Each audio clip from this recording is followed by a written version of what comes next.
नमस्कार, मैं हूं रीनू। आप सभी दर्शकों का अन्नदाता कार्यक्रम में स्वागत करती हूं। हमारे देश का किसान जन का पोषक है, वह श्रम का देवता है, अन्नदाता है। उसमें ही भारत की आत्मा निवास करती है। ऐसे ही किसानों की प्रगति के लिए हम खेती बाड़ी से जुड़ी हुई बहुत सी नई लाभकारी जानकारियां हर रोज सुबह लेकर आते हैं। तो चलिए कार्यक्रम शुरू करने से पहले देखते हैं आज क्या है अन्नदाता में। बरबटी की फसल से अधिक उत्पादन लेना है आसान।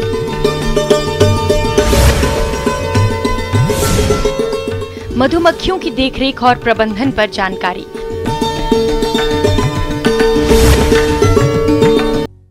प्रदेश के बहुत से किसान भाई बरबटी की खेती करते हैं, जिसे हम लोबिया के नाम से भी जानते हैं। तो ये फसल इस समय बढ़वार की अवस्था में है और इससे अधिक उत्पादन लेने के लिए जरूरी है कि आप खरपतवार नियंत्रण और जल प्रबंधन करते हुए बरबटी की फसल में कीट और रोग की रोकथाम करें। तो इस बारे में समस्त जानकारी लेते हैं जिला शहडोल के सहायक संचालक कृषि अनुराग पटेल से। किसान भाइयों, आपके खेत में इसमें लोबिया की फसल लगी हुई होगी, जिसे हम काउपी कहते हैं, बरबटी कहते हैं कहीं कहीं पर। तो ये फसल लगभग 25 से 30 दिन की हो चुकी होगी। अब इस फसल में विशेष ध्यान देने की ज़रूरत है। मुख्य रूप से इसमें फसल बढ़ रही होगी। तो ये फसल मुख्य रूप से आप दो पर्पज़ से, दो उद्देश्यों से लगाते हैं। एक तो सब्जी के हिसाब से, उसकी बरबटी को बेचकर सब्जी उसकी खाते हैं हम, और दूसरे दाल के लिए इसका उपयोग करते हैं। अब बात आती है इसमें खरपतवार निदा नियंत्रण की। आप अगर लाइन से इसको लगाए हुए हैं तो आपने देखा होगा कि यार किसी खेत में खरपतवार बहुत ज़्यादा संख्या में हो। सामान्यतः खरपतवारों की बढ़वार भी बहुत तेज़ होती है। तो खरपतवार जो है फसलों को दबा देते हैं, वो उसमें प्रकाश नहीं आने पाता है, उसमें हवा नहीं आने पाती है, नमी चूस लेते हैं ज़मीन से, पोषक तत्व चूस लेते हैं ज़मीन से। इसके अलावा कीट और व्याधियां भी उनके कारण बहुत ज़्यादा आती है। वो कीट एवं व्याधियों को आश्रय देते हैं और वहीं से कीट और व्याधि जो है फसलों पर चली जाती है, इसलिए फसलों को कभी कभी बहुत ज़्यादा नुकसान हो जाता है। तो लाइन से है तो मेड़ नाली पद्धति में है तो उसको आप निदाई कर लें, उसमें डोरा चला लें, उसमें हैंड हो चला लें, इस टाइप से उसकी निदाई कर सकते हैं। और यदि लाइन से नहीं है तो मैनुअल एक एक खरपतवार निकालकर उस खरपतवार को उसमें से खेत को साफ करें।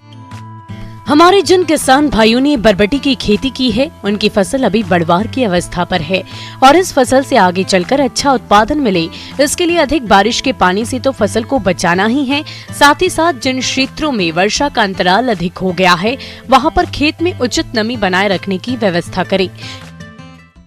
अभी बारिश का सीजन है, बारिश कभी तेज हो जाती है, कहीं कहीं बाढ़ भी की स्थिति दिख रही है, कभी हो सकता है कि सूखा की स्थिति आ जाए। तो जल प्रबंधन बहुत ज़रूरी है।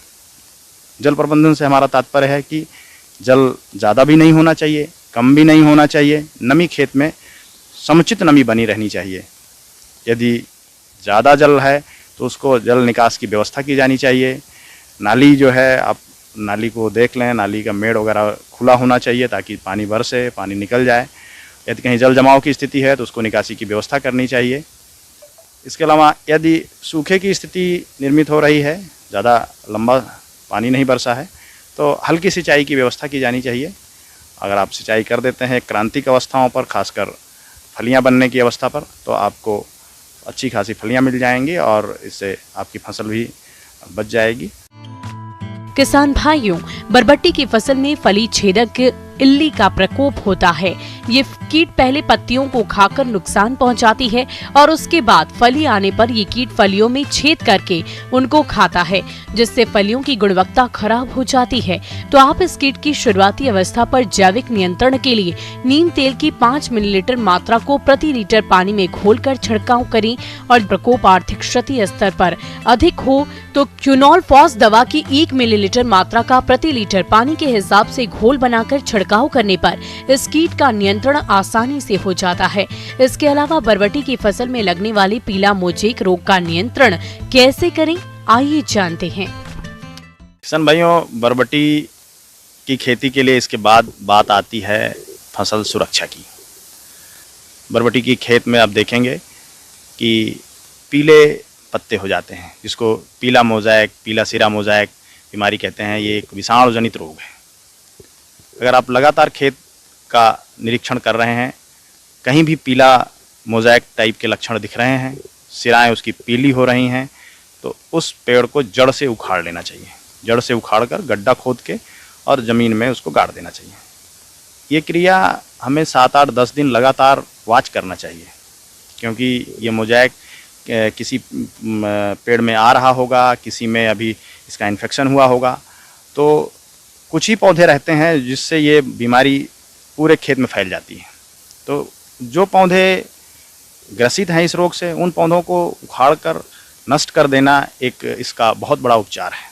इसके अलावा हम देखें, अगर उस खेत में कोई सफ़ेद रंग के सफ़ेद मक्खी सामान्यतः ये पत्तियों के नीचे बैठी होती हैं, अब उसको हिला हिला के थोड़ा सा देखें, अगर ऐसी सुबह के समय देखें अगर कोई मक्खी इस टाइप की दिख रही हैं, तो इसका हमें नियंत्रण करने के लिए जैविक चीज़ों का पहली बार इस्तेमाल करना चाहिए। कोशिश करना चाहिए कि हमें 5 ml नीम का तेल जो है प्रति लीटर पानी के हिसाब से इसका छिड़काव कर देंगे, तो ये कीट सामान्यतः नियंत्रित हो जाता है और आपकी फसल बच निकलती है और आपको अच्छा फसल मिल जाती है। फिर भी यदि चूसक कीटों की संख्या ज़्यादा है और ये फसल आपको दिख रहा है कि नुकसान पहुंचाने की स्थिति में है और कीट नियंत्रित नहीं हो रहे हैं, पीला मोज़ेक बढ़ने की संभावना रहेगी, तो आपको रासायनिक दवाई का इस्तेमाल कर सकते हैं।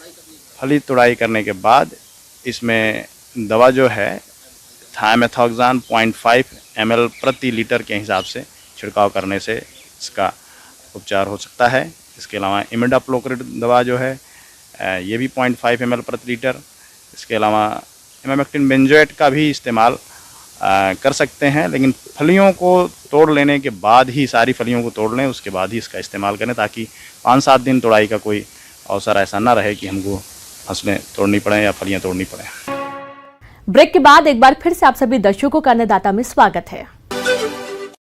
हमारे राज्य के बहुत से किसान भाई मधुमक्खी पालन करके अच्छा मुनाफा कमा रहे हैं, लेकिन वर्तमान समय में एक तो इनके आहार के लिए भरपूर पराग की उपलब्धता नहीं होती, वहीं दूसरी तरफ बरसात के कारण कीट व्याधियों का प्रकोप भी अधिक रहता है। तो किसान भाइयों किस तरह से करें मधुमक्खियों और मधु बक्सों की देखरेख, इस बारे में जानकारी दे रहे हैं प्रधान वैज्ञानिक डॉक्टर हरीश शर्मा। तो हम अपना जो मौन वंश, जब हमारे मौन वंश जैसे हमारे 60 से 80 मौन वंश हम कहते हैं एक स्थान पर रखें, और उस स्थान को जहाँ पे हमारे अधिक मौन वंश होते हैं उसी को हम वनालय कहते हैं, एपेरी कहते हैं। तो इस तरह एक मौन वंश से दूसरे मौन वंश में लगभग 2 से 3 किलोमीटर का फासला होना चाहिए। ये तो आगे मौनालय की बात।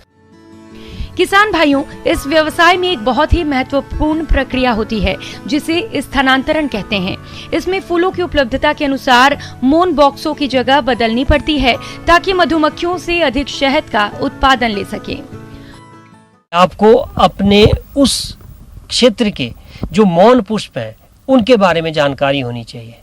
अब एक पुष्प होता है, एक मौन पुष्प में बात कर रहा हूँ, तो मौन पुष्प उन पुष्पों को कहते हैं हम जिनसे मधुमक्खियाँ अपना नेक्टर व पोलन, मधुरस या पराग जो है एकत्रित करती हैं। जैसे कि हम सरसों के ऊपर करते हैं, लीची के ऊपर करते हैं, मैंग्रोव्स के ऊपर करते हैं, हम यूकलिप्टस के ऊपर करते हैं, सनफ्लावर के ऊपर कुछ एरियाज में करते हैं।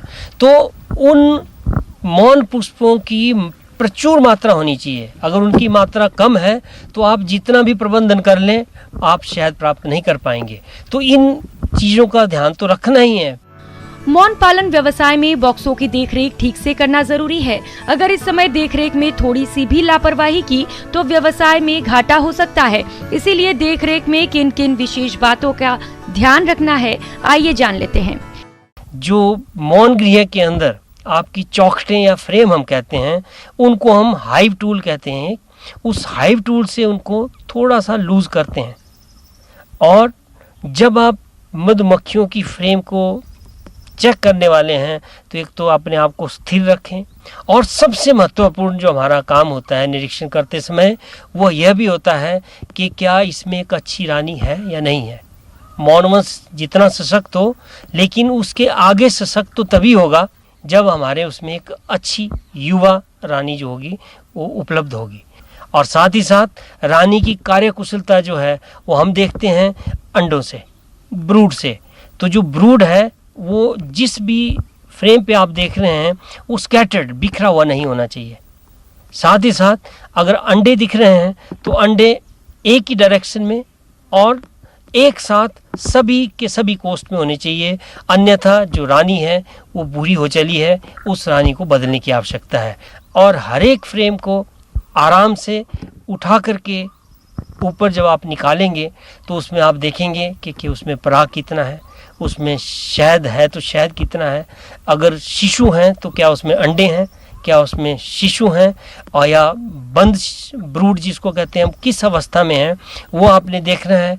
और अपने लिए आप उसका रिकॉर्ड भी रख सकते हैं कि हमारे किस फ्रेम पे ये जो पराग, शिशु या ब्रूड व अंडे की कितनी मात्रा है। अब इसमें हम निरीक्षण करते हुए एक तो मधुमक्खियों में देखेंगे कि भोजन है या नहीं है, भोजन इनका शहद होता है या पराग होता है, तो उसको देखेंगे। और जो स्थान जहाँ रखें हम वहाँ पे एक पानी का प्रावधान आवश्यक करें, इससे भी आपके जो मौन वंश है वहाँ पे हमेशा जो है स्वस्थ रहेंगे। और साथ साथ हम ये सुनिश्चित करेंगे कि कोई बीमारी तो नहीं है, तो बीमारी वयस्क मधुमक्खी में भी हो सकती है। और जब अंदर देखते हैं हम तो शिशुओं में देखने की कोशिश करते हैं, तो शिशु को भी हम देखेंगे कि उसमें जो शिशु है क्या उसका रंग जो है वो सफ़ेद है, अगर नहीं है तो उसमें क्या दिक्कत है, क्या उसकी पोजीशनिंग ठीक है या वो उल्टा पड़ा हुआ है, फूला हुआ है, तो वो भी हम कहते हैं कि उसमें कोई बीमारी है। किसान भाइयों, अगर आप मौन पालन शुरू करना चाहते हैं तो अपने जिले के उद्यान अधिकारी से संपर्क करें और इस व्यवसाय को शुरू करने में जो भी तकलीफ बातें हैं उसकी जानकारी लें तथा इस पर मिलने वाले अनुदान के बारे में भी पूरी जानकारी लें। इस व्यवसाय को भूमिहीन लोग जो हैं, छोटे स्तर पर जो किसान हैं, युवा है तो महिलाएं हैं, कोई भी वर्ग इसको बड़ी सुगमता से ब्रेक के बाद एक बार फिर से आप सभी दर्शकों का अन्नदाता कार्यक्रम में स्वागत है। मौसम विभाग की रिपोर्ट पर साप्ताहिक कृषि सलाह इस प्रकार है। राजमाता विजया राजेश सिंधिया कृषि विश्वविद्यालय क्षेत्रीय कृषि अनुसंधान केंद्र झाबुआ द्वारा भेजे गए मौसम पूर्वानुमान रिपोर्ट के आधार पर जिला अलीराजपुर और इससे लगे जिलों के किसान भाइयों को सलाह दी जाती है कि इन क्षेत्रों में आगामी 4 दिनों के दौरान आसमान में मध्यम से घने बादल छाए रहेंगे, तापमान सामान्य रहने और इन 4 दिनों के दौरान वर्षा 91 मिलीमीटर होने की संभावना है। आगामी 4 दिनों के दौरान अधिकतम तापमान 30 से 32 डिग्री सेल्सियस और न्यूनतम तापमान 22 से 23 डिग्री सेल्सियस रहने का अनुमान है। अधिकतम सापेक्षिक आर्द्रता 92 से 93% और न्यूनतम सापेक्षिक आर्द्रता 68 से 70% रहेगा। हवा की गति 15 से 19 किलोमीटर प्रति घंटे की रफ्तार से चलेगी। हवाएं पश्चिम दिशा से चलेंगी। ऐसे में इन क्षेत्रों के किसान भाइयों को सलाह दी जाती है कि फसलों में कीटों के आक्रमण की संभावना अधिक है, अतः सतत निगरानी रखें और कीटों का प्रकोप बढ़ने पर कीट नियंत्रण के लिए अनुशंसित कीटनाशक का प्रयोग करें। खेतों में जल निकास के लिए उचित दूरी पर जल निकास नाली बनाएं। अनाज वाली फसलों में 40 से 45 दिन बाद नाइट्रोजन उर्वरक की अनुशंसित मात्रा का शेष 1/3 भाग यूरिया के रूप में प्रयोग करें। मक्का की फसल में तना छेदक इल्ली की रोकथाम के लिए फोरेट 10G की 10 किलोग्राम मात्रा प्रति हेक्टेयर प्रयोग करें एवं फॉल आर्मी वर्म के नियंत्रण के लिए इमामेक्टिन बेंजोएट दवा 10 मिलीलीटर प्रति पंप की दर से छिड़काव करें। मक्का की 30 दिन की फसल में मिट्टी चढ़ाने का कार्य करें। सोयाबीन की फसल में तंबाकू की इल्ली, सेमी लूपर, चक्रक भृंग की रोकथाम के लिए लेमडा साइहेलोथ्रिन 4.9 CS की 300 मिलीलीटर मात्रा या इमामेक्टिन बेंजोएट 1.9 EC की 425 मिलीलीटर मात्रा प्रति हेक्टेयर की दर से छिड़काव करें। पत्ती खाने वाले कीटों के नियंत्रण के लिए क्लोरंट्रा नीलीप्रोले 18.5 SC की 150 मिलीलीटर मात्रा प्रति हेक्टेयर की दर से स्प्रे करें। पीला मोज़ेक बीमारी फैलाने वाले रस चूसक कीटों के नियंत्रण के लिए थायोमेथाक्साम की 150 मिलीलीटर मात्रा प्रति हेक्टेयर की दर से स्प्रे करें। फसलों में जिंक की कमी के लक्षण दिखाई देने पर जिंक सल्फेट 5 किलोग्राम और 2.5 किलोग्राम चूना 250 से 300 लीटर पानी में घोलकर प्रति हेक्टेयर की दर से छिड़काव करें। बीटी कपास में रस चूसक कीटों के नियंत्रण के लिए थायोमेथाक्साम दवा 7 ग्राम प्रति पंप की दर से छिड़काव करें। कपास की फसल में फ्यूजेरियम विल्ट की रोकथाम के लिए टिबुकोनाजोल दवा 1 मिलीलीटर प्रति लीटर पानी के हिसाब से घोलकर जड़ों के पास ड्रेंचिंग करें। पूर्व में कलिकायन हेतु काटे गए बेर के पुराने और देसी पेड़ से निकली शाखाओं में उन्नत किस्म की जड़ से कलिकायन करें। नया बगीचा लगाने के लिए उचित दूरी पर गड्ढे में उन्नत किस्म के फलदार पौधों का रोपण करें।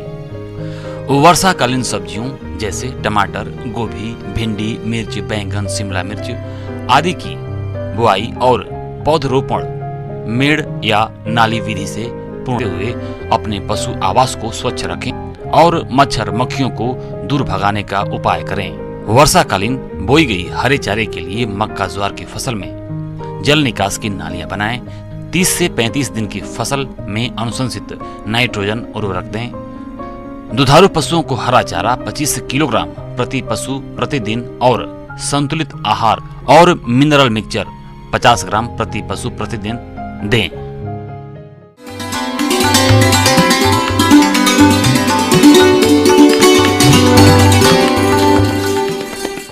आइए जानते हैं अन्नदाता निःशुल्क फोन के माध्यम से पूछे गए समस्याओं का समाधान।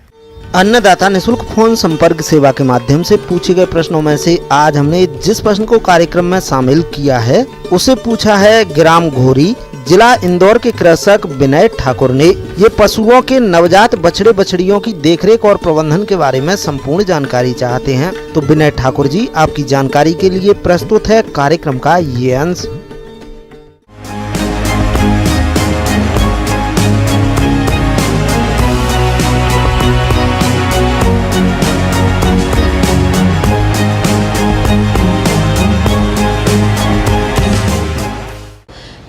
आप सभी पशुपालकों को, चूँकि वर्षा ऋतु चल रही है, तो वर्षा ऋतु में आपके जो गर्भित पशु हैं उनकी कैसे देखभाल करी जानी चाहिए और जब उनके नवजात जन्म लेते हैं तब उनकी देखभाल कैसे करी जानी चाहिए, इस विषय में मैं प्रकाश डालना चाहूँगी। बारिश के मौसम में जितना ज़्यादा से ज़्यादा हो सके पशुओं को शेड में ही रखना उचित है और ख़ास करके आपके गर्भित पशु और नवजात पशुओं को इन्हें चराने के लिए भी ज़्यादा दूर ले जाने की आवश्यकता नहीं है। और ख़ासकर यदि आपकी सरफेस जो भी है ज़मीन यदि ऊबड़ खाबड़ है तो ऐसी या फिसलन भरी है तो ऐसी जगहों पर उन्हें चराने के लिए नहीं ले जाना है। जब आपके जो गाभिन पशु है वो जनने वाली हो तब उसके एक हफ्ते करीब पहले से आप उसको अलग जगह पर शिफ्ट कर सकते हैं और उसमें आप बेडिंग बिछा सकते हैं, सूखा भूसा वगैरह बिछा दें जिससे जब बच्चा पैदा होता है तो उसको गिरने और चोट लगने की समस्या ना रहे।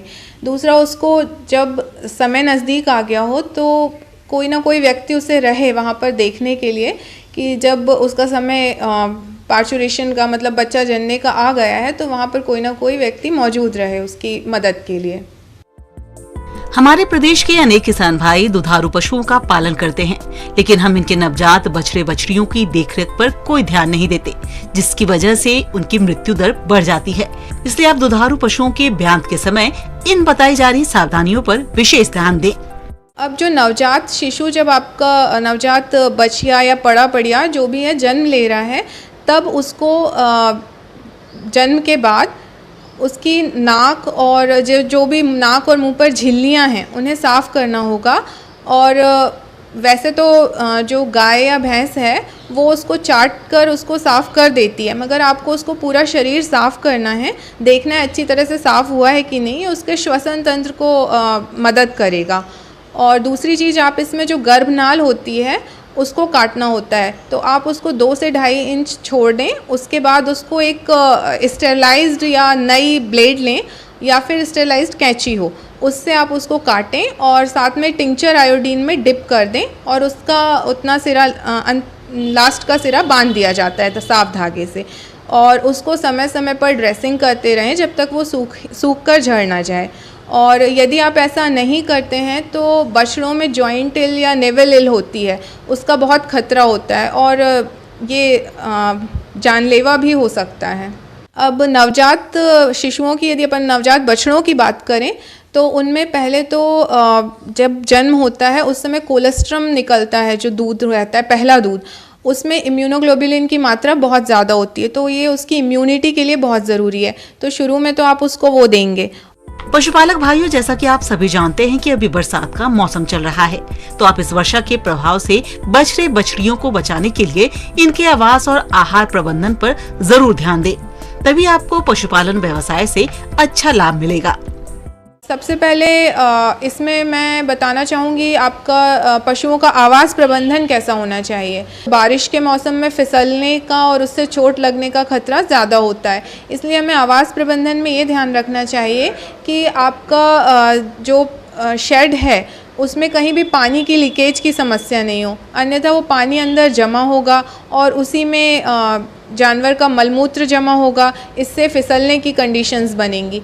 दूसरा, इसका जो भी मलमूत्र का निष्कासन है वो प्रॉपर तरीके से होना चाहिए टाइम टू टाइम। यदि ये जमा होता है तो एक तो फिसलने की समस्या हो सकती है, दूसरा इसमें अमोनिया पैदा होती है जो पशुओं को नुकसान करती है। अब दूसरा पॉइंट हमारा ये होता है कि वर्षा ऋतु में आहार प्रबंधन कैसे करें हम जानवरों का। इसके लिए हम एक काम ये कर सकते हैं, 15-20 दिन के बाद काफ स्टार्टर शुरू करते हैं, तो उसमें आप मेज़ 52%, मक्का 52%, ओट्स रखते हैं 20%, सोयाबीन मील रखते हैं 20% और 5% हम उसमें मोलेसेस डालते हैं और 0.5% हम उसमें नमक ऐड करते हैं और 1.5% उसमें मिनरल मिक्सचर ऐड करते हैं। साथ में 1% हम उसमें विटामिन ऐड करते हैं। तो ये आपका एक बहुत अच्छा काफ स्टार्टर बन जाता है और आप इसको धीरे धीरे बछड़ों की आहार में शामिल कर सकते हैं। ध्यान रखना चाहिए कि जो बारिश का पानी जहाँ जमा होता है पशु वो ना पी सकें,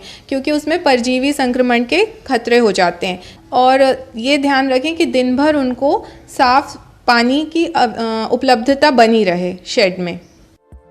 किसान भाइयों, गाय और भैंसों के नवजात बछड़े बछड़ियों को अंतः परजीवियों द्वारा तो नुकसान पहुंचाया ही जाता है, साथ ही साथ कुछ रोगों के आने का भय भी बना रहता है। इसलिए आप इन समस्याओं के समाधान पर ध्यान दें। हमारा अगला पॉइंट है कि आप उनको बीमारियों की रोकथाम कैसे की जाए। और चूंकि ये वर्षा ऋतु है तो इस समय पे एक तो परजीवी संक्रमण हो सकता है, साथ में कुछ बैक्टीरियल और वायरल डिजीज़ेज हैं वो कॉमनली मिलती हैं। बछड़ों में हम 2 हफ्ते की उम्र से उसको पेट के कीड़ों की दवाई दे सकते हैं। उसके लिए एल्बेंडाजोल का यूज़ करते हैं बछड़ों में, पिपरेजिन साल्ट का करते हैं और साथ में आप उनको जब वो 3 महीने के हो जाएं तो उनको टीकाकरण किया जाता है। तो उसमें आप वर्षा ऋतु के प्रारंभ होने से पहले ही किसी पशु चिकित्सक से संपर्क करके उसमें HS, BQ इन सारी बीमारियों का टीकाकरण करवा लें। तो जब भी आपको टीकाकरण या आपके पेट के कीड़ों की दवाई देनी है तो आप अपने पशु चिकित्सक से संपर्क करके उसको उचित मात्रा में उचित समय पर प्रदान कर सकते हैं।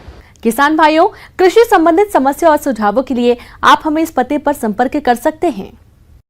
प्रोड्यूसर अन्नदाता news 18 Madhya Pradesh Chhattisgarh, Ramoji film city Hyderabad 501512। साथ ही आप हमें ईमेल भी कर सकते हैं। हमारा ईमेल है p18annadatamp@nw18.com। इसके अतिरिक्त आप हमें निःशुल्क हेल्पलाइन नंबर 1800889216 पर सोमवार से शनिवार सुबह 10 बजे से शाम 4 बजे के बीच संपर्क कर सकते हैं। अब समय हो रहा है आपसे विदा लेने का। कल फिर मुलाकात होगी कृषि से जुड़ी महत्वपूर्ण जानकारियों के साथ। नमस्कार।